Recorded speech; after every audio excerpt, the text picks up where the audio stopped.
Polisi akan menyelidiki keterlibatan pihak lain yang memberikan uang kepada tersangka pembunuh gadis penjual gorengan di Padang Pariaman saat buron 11 hari.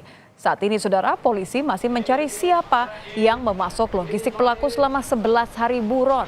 Polisi menyebut tersangka sangat menguasai medan dan mengetahui jalan pintas keluar masuk kampung. Pelaku juga membawa uang Rp200.000 yang merupakan sisa gaji saat bekerja menjadi tukang listrik. Tapi tidak sadarkan diri. Yang dibawa terakhir saat dia melakukan itu masih punya uang dan terakhirnya dia masih membawa Rp200.000. Dia pulang daerah, dia tahu medan persis. Masih punya kawan juga. Ini yang saya kembalikan. Kalau namanya logistik itu kan kita tidak serta-merta kemudian adanya pengakuan saya dibantu oleh si di sini. Karena yang dicari makanan dia bawa uang, belum tentu tahu juga penjual itu bahwa dia pelaku kejahatan. Tapi minimal ya selama pelariannya dia berupaya logistik itu dipenuhi dengan berbagai cara.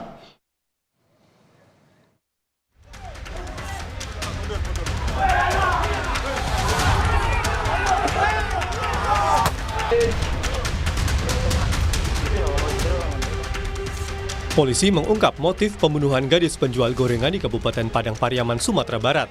Pelaku dan 3 rekannya sempat membeli gorengan yang ditawarkan korban. Setelah itu, pelaku membuntuti korban untuk melancarkan aksinya. Bersangkutan hanya ingin memperkosa, bahkan tidak ada niat ingin membunuh. Tapi akibat dari itu kemudian tersangka melakukan perkosaan dan akhirnya menyeret korban dan luka-luka yang ada di tubuh korban itu dugaannya memang dari seretan itu karena jaraknya cukup jauh dan dia melakukan sendirian, itulah yang berakibat kematian. Polisi langsung menetapkan Indra Septiawan sebagai tersangka kasus pemerkosaan dan pembunuhan. Sebelumnya, pelaku juga merupakan mantan narapidana kasus pencabulan dan penyalahgunaan narkoba. Menurut keterangan warga sekitar saat dilibatkan pencarian menyebut tersangka lihai dan mengenal lokasi tempat kejadian perkara. Bahkan tersangka 2 kali terlihat memasuki perkampungan dan meresahkan lingkungan karena sempat membawa senjata.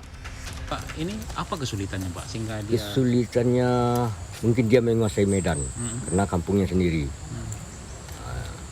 Dan anak ini pun lincah. Dia lincah Di berbagai medan. Walaupun itu semak-semak, walaupun itu sungai atau lumpur. Mungkin kalau kita rasa mungkin dia lebih mahir lah di bidang itu. Sudah dikuasainya lah daerah ini. Intinya udah menguasai wilayah. Indra Septiawan, tersangka kasus pemerkosaan dan pembunuhan gadis penjual gorengan akhirnya berhasil ditangkap saat bersembunyi di loteng rumah kosong dan mendapat pengawalan ketat aparat tim gabungan Polres Padang Pariaman dan Polda Sumatera Barat. Polisi masih menyelidiki keterlibatan pihak lain yang memberikan logistik sekaligus mencari tahu siapa pemilik rumah yang menjadi lokasi persembunyian tersangka. Rio Yohanes, Kompas TV Padang Pariaman, Sumatera Barat.